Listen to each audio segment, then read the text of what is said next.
Between knowing nothing and knowing everything, there's a zone. That's exactly where we sit. Not experts, just curious about the world. Welcome to the Buffer Zone. I'm your host, Shabazz. Welcome to our second episode. My co host Shivam is facing an internal disruption, a fever situation, so he will be absent today. But don't you worry. Today I have with me Nima, an Iranian who lives in Australia, but his parents and sisters are in Tehran right now. Nima has worked as a journalist for about 26 years. He has worked for several newspapers in Iran for 14 years and has been working casually for BBC Persian and Radio Neshat, a local Persian radio station in Australia, since the last 12 years. He has worked interestingly in the FIFA World Cup 2022 in Qatar, Champions League final of 2012, and all Asian Cups since 2004. Right now, he's working as a teacher aide. I personally met Nima about 10, 12 years ago in Melbourne, where we did our bachelor's together. And he has been a dear friend of mine for the past many years. I remember visiting his home to eat a yummy meal at that time. And that's a very fond memory that I hold. Welcome, Nima. And thank you for joining us. I know this isn't the easiest time to have a conversation like this, but we really appreciate you being here. Thank you so much. Good evening, Ross. Thank you so much for inviting me. I hope you have a great time with your podcast. Thank you so much, Nima. I know you're a bit short on time, so we'll just get right into it. When this, Nima, when this conflict began, where were you, and what was the first thing that you did? Um, as I remember, if I'm not wrong, it started in maybe exactly a month ago. I think it was in 28 on 28th of February, February. as I remember. Yes. Yeah, I was invited for a local Persian gathering in Melbourne for a dinner and award night. Dinner shot celebrating every 2 years. They just give award to some successful Persian who are living in Australia. I was there. I heard the news that the bombardment started. Yeah, it was very, very stressful in that time when we heard the news, because as you know, war is not just a simple and easy situation. It's very, very difficult and dangerous. And then since then, we've been living in very just a stressful situation in our life. Yeah.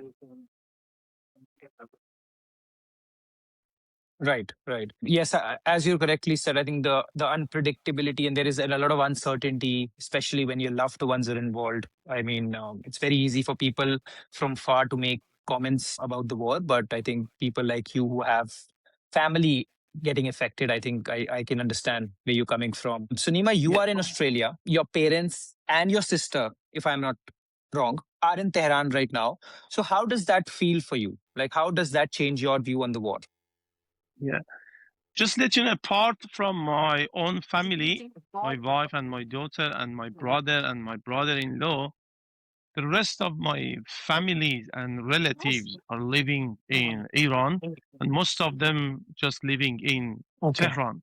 Yeah, and I have to say, unfortunately, uh, place that my parents and my sisters and the rest of my family and relatives lives in Tehran, it's very, very close to a lot of military building and military sites. Yeah, we can say just there's my parents' home and my sister's home, my parents-in-law's home, all of them surrounded by roughly a lot of military sites and military buildings. That's why it's very, very stressful for us, as we are just far from them. And as you know, the internet is cut, the telephone lines is cut. We cannot just hear from them every day. That's why it's very, very stressful for all of them, and for us as well. Because as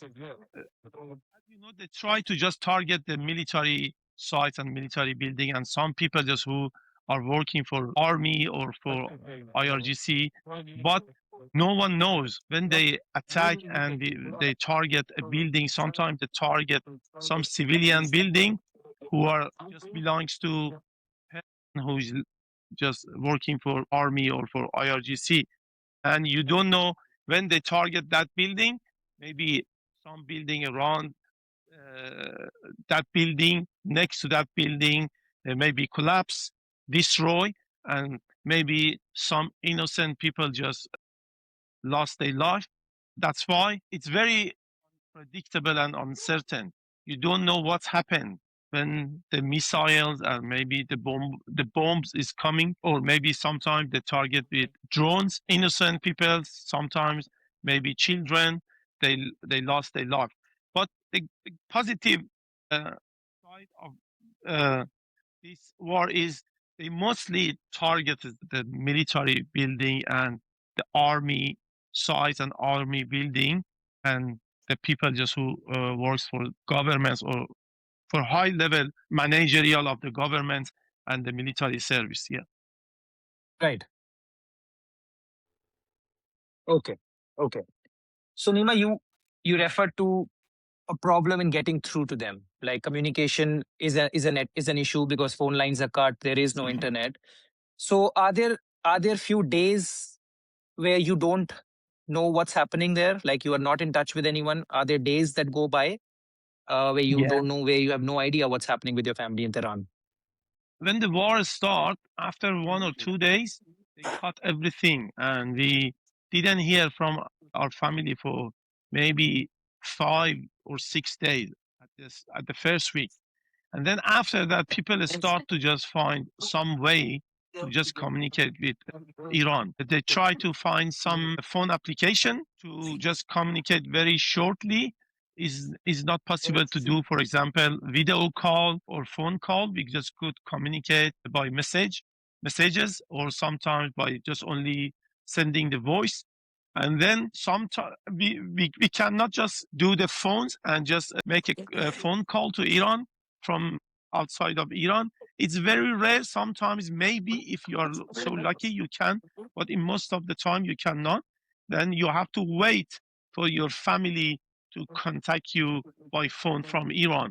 But not always. Sometimes when they contact, just the line is cut after 2 minutes, and you cannot just keep talking for maybe 5, 6, 7 minutes. And that's why we have to wait to just get a phone call from them. They try to just make a call maybe every 3 days, sometimes 4 days, sometimes 2 days. We don't know. But yeah, the good thing is we can just get some updates from them at least to make sure they are fine. The last time I just talked to my sisters was maybe 2 or 3 days ago. Yeah. All right. So Nima, you just told us that you cannot talk to them every day. I think it's the wait, it's the anticipation. Like you wait for your family to contact you. You cannot always know what's happening. You wait for them to call you. So I can understand the nervousness and the uncertainty of not knowing what's happening. I think that's something people don't really talk about war. When war happens, I think a lot of people just don't know what's happening. And when you have loved ones in the war zone, it becomes very, very difficult. So, Nima, please tell us, like, when you talk to them, what do they say about their daily life? How has it changed after the war? Actually, the daily life, if you want to know the daily life in Iran, very different place by place. Okay. It depends Okay. on where you're living. If you're living in Tehran, daily life is completely cut.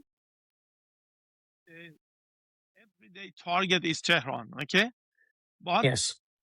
the rest of city is different. Some big cities like maybe Isfahan or Shiraz or maybe Mashhad, if you heard about them, they are a little bit similar to Tehran, but not that much. But in the small cities, the life roughly is same as before. Uh, we cannot ignore that uh, bombardment and war and everything just impact the situation, but they try just living same as before, because in most small cities they only target the military sites, which is all outside of the cities, mostly, not always, or maybe some factories that they are related to the military services or army or IRGC. But in Tehran is a bit different, because we have too many sites or buildings related to the government and military services and army, and they try to target all of that. So the life in Tehran is a bit different to the rest of the countries. Uh, I need to tell you that at the moment, the country is in 2 weeks holiday because of the New Year. Persian New Year started from 1st of March, and it continue until maybe next 2 or 3 days. Uh, and the government offices or maybe firms and companies, they are shut down at the moment. People are in holidays, the schools and universities, all of them is shut down at the moment, and people try to just travel to countryside or villages or maybe the very very small cities. They are not very important in terms of military actions and military purposes. That's why life is like this. They try to spend their time at the moment, their time outside of the big cities. But maybe I'm not sure after 2 or 3 days what happens, because maybe the war is escalated in next few days, or maybe they just agree for a ceasefire. I'm not sure, but the life is not exactly same as before for the big cities, but for small cities impacted a little bit, but not as same as Tehran or the big other big cities. Yeah. Right. So, Nima, as you mentioned that a lot of your family stays in Tehran. So, have they heard explosions in the past few days, or is it more of fear and worry, and or have they actually heard or seen something? Yes, exactly. Every night, every morning, every day, uh, when they just target somewhere, they can hear the sound and voice of the explosion. And sometimes they can see what happened after the explosion. Sometimes building just is firing and just burning. Sometimes they destroy, and the sound and stands and everything just going to the sky. You can see, and I try to just ask my parents to just I try to convince them to leave the cities because they are old and it's not good for them. But they were staying until 3 days ago. They left Tehran and just they went to the countryside. But and my sisters just few days ago they went to north of Iran for just few days, but they definitely coming back. But they were staying in in Tehran maybe for 3 weeks at least when the war started. Yeah, they just sometimes during the night they had to wake up suddenly because of the explosion close to them. As I mentioned, you there is a lot of military sites next to them or close to them. Yes, people just maybe if you just follow the social media from Iran, people just filming, taking some video, picture, just post it in social media. Yeah, you I can say all people in Tehran, big city, experience this horrible situation close to them. Yes, definitely. Okay, yeah, I can only imagine how difficult that must have been. That is right now, because that is the reality of a lot of people from Tehran who are living there right now. Again, coming back to the unpredictability of war, because every night when there are attacks, you don't know where the missile is going to hit. So that is always a big, big threat. And especially for people like yourself who are staying so away from your family and so far from your family that it is almost impossible to obviously know what's happening on a day-to-day basis. So there is a time gap when they can tell you what's happening. So I can also understand how tense the situation is for you as well. Yeah, it's Um, very difficult, especially just I need to add for people who are living overseas outside of Iran. Is more difficult for them because when you are in Iran, you just experience bombardment and your normal life as well. Maybe the missile to the city twice, three times a day or four times, and that's it. Takes maybe 5 minutes, 10 minutes, 15 minutes, and that's it. And then you go back to your normal life. But when you are living overseas and you follow the media and especially the social media, you only can see the bombardment and war. Only you can't experience and see the normal life in the country at the moment. You only see what's happening after the bombardment. That's why it's very stressful and it's very difficult to just live with this stress in your mind every day when you just wake up, when you open your phone, or when you just open a application to just follow the news. Always you see the war only. right. Why it impact your mind and just is very stressful. No, that is very true. I think that's a very important point that you made. When you're so away, you only see the worst part of the situation and you start imagining horrible things as well. So, I sympathize with that. And it's a very important thing aspect. I think a lot of people miss that people who are staying abroad or overseas, they get more tensed. And yeah, that's very unfortunate. Nima, I wanted to ask you a simpler question. I wanted to ask you if your family is able to do their daily chores. Let's say, are they able to go out and buy medicine, buy milk, and everything which they need for their daily existence? Is there any problem in acquiring that, or in major cities like Tehran, and easier in the countryside, or is it a problem at all? Yeah, honestly, is not same as before. Yeah, it's not as easy as before, definitely, but they still can go to some supermarket. They can buy some necessary items they need for their life, but definitely there is some shortage of something, and the price of items just increasing every day. Regarding the something same as medicine, because of sanction and because of mismanagement by the government since 20, 30 years ago, because of the lot of corruption happening in our country, especially in the government, we have a lot of problem regarding the medicines, especially a specific medicine for a specific disease, or people who are just suffering from a specific illness.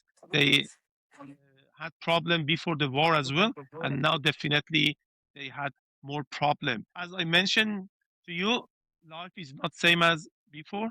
It's not normal, but it can provide the necessary item. But definitely, if it's continue, I'm 100% sure they will be in trouble in next few weeks. Yeah. Yes, no, absolutely. I hear that. And rightly so. I think that's like the world can feel the effects of the war. And if the war keeps going on for the next few weeks, I think it will be very difficult for not just people in Tehran, but worldwide. I think people are already feeling the heat or the cost of the war, as they say. Yeah. Moving on, Nima. Recently, we heard something about black rain, in which smoke and pollutants mixed with some rainfall. Did you hear about that, or did anyone talk about it with you from Iran? Did you get any information about that on the ground?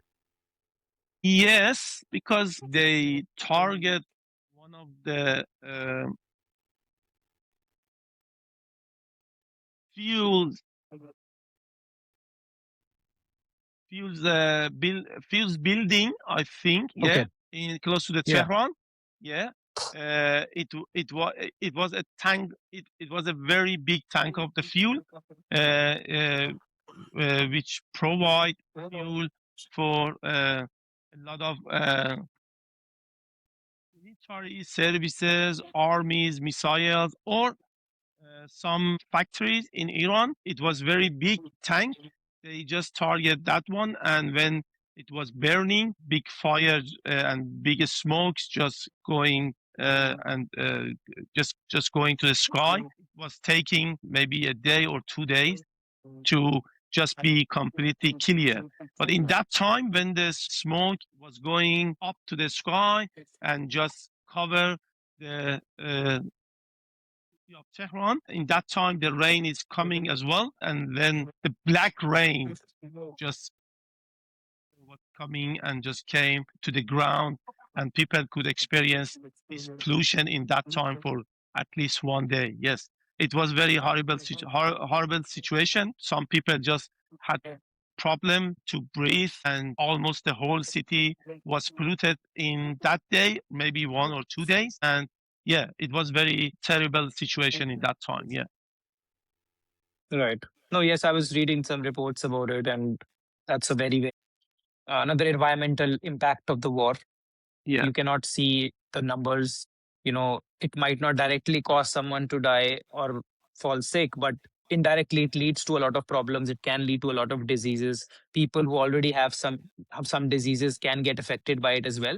So yeah, that's another environmental impact of the war. So that was very interesting, to know more about the black rain and how it affected people on the ground. Lastly, Nima, I wanted to ask you, or rather, second last, I wanted to ask you two more questions. One question was, how is the global media portraying the war, as in like what's happening on the ground in Iran, and how it is actual? Like, what is the reality of the situation in your eyes, or from what you have heard from people who are living there? Is there any difference? Do you see any difference between how the media is portraying it globally and how it is, or do you think they're very accurate in their portrayal? I think we have different media, for Mm. example, in US, there is some media who are supporting the Republican, and some media supporting the Democrat Party. The media who are supporting the Democrat Party, they just attacking the U.S. president and the government, especially Donald Trump, and they try to just show that Trump made a wrong decision, for example, or maybe they are losing the war, or they are middle of the trouble in Iran, or these kind of things. And the Republican media just maybe have different perspective, and they supporting Donald Trump and the war, and they believe that this war is maybe uh, be beneficial for U.S. and uh, the Western country. Maybe media in some Islamic countries, they have different perspective. They maybe support Iran.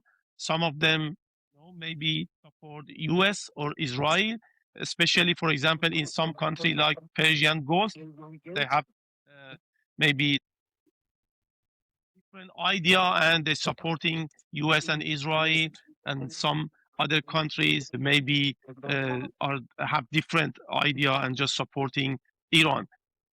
Right. It's very different. Yeah, Mm. you can't just tell one specific things about the media.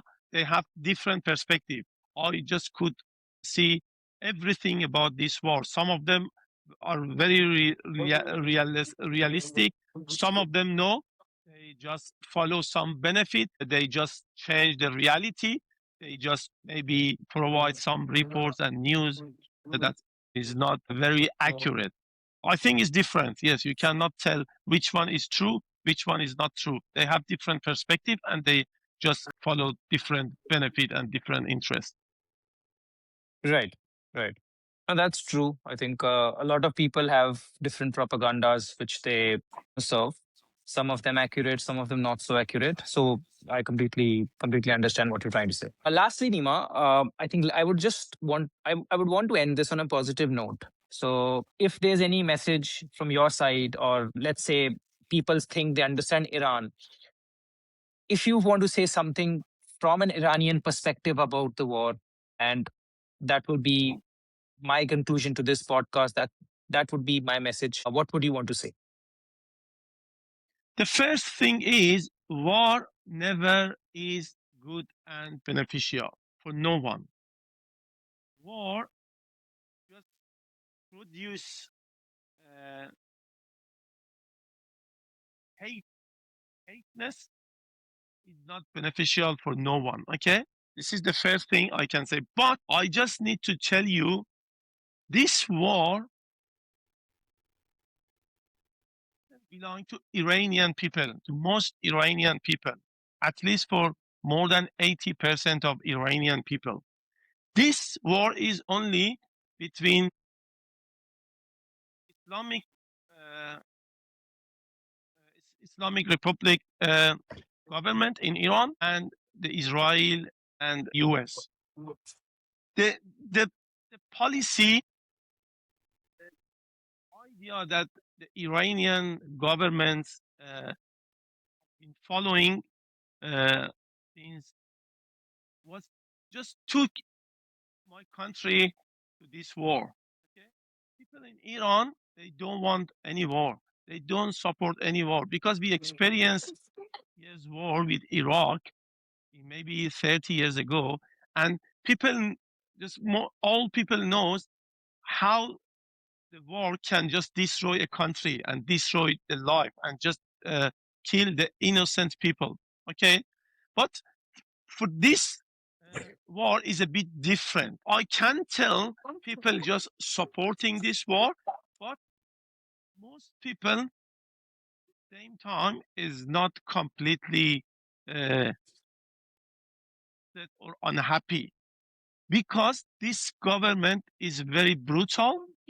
If you heard, they just killed more than at least 15, 20,000 people in 2 or 3 days, in 2 months ago, and a lot of people were killed in street. They even asked from the families to pay the price of the bullets to just get the body of the law to bury them. That's why these Yeah. people just most people. I'm not telling all people. Most people of the country hate this government and their policy and their idea and their ideology and everything. That's why until this stage, uh, people uh, they are very worried about infrastructure, the country infrastructure, the innocent people, and they don't want the country to be destroyed completely. They are very concerned, but in the same time, they have different feeling as well. They are maybe when military government building or maybe a government building, military site. Some people who are working for uh, army are targeted, have different feeling. Most of them not unhappy. That's why it's a bit complicated in that time. I hope the people around the world just understand the Iranian people. They just fighting with freedom. That's why a lot of them ask for the Western country to come and help them because it's very, very difficult to get rid of this regime. And that's why some of them may support this war because they hope they can get they can get rid of this regime maybe after this war. But no one are completely sure about the outcome of the war. As I mentioned, you war is not good, never, and destroy everything and just kill innocent people. But my message to the world is please just support the Iranian people who are looking for freedom.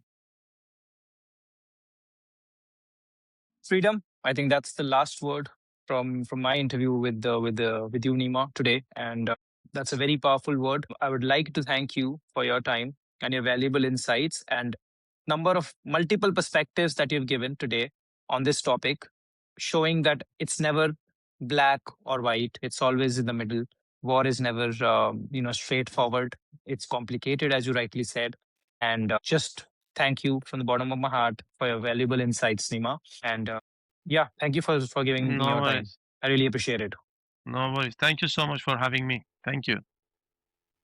Amateurs seek the sun, get eaten. Real power lies in the shadows. This is the buffer zone. See you next week.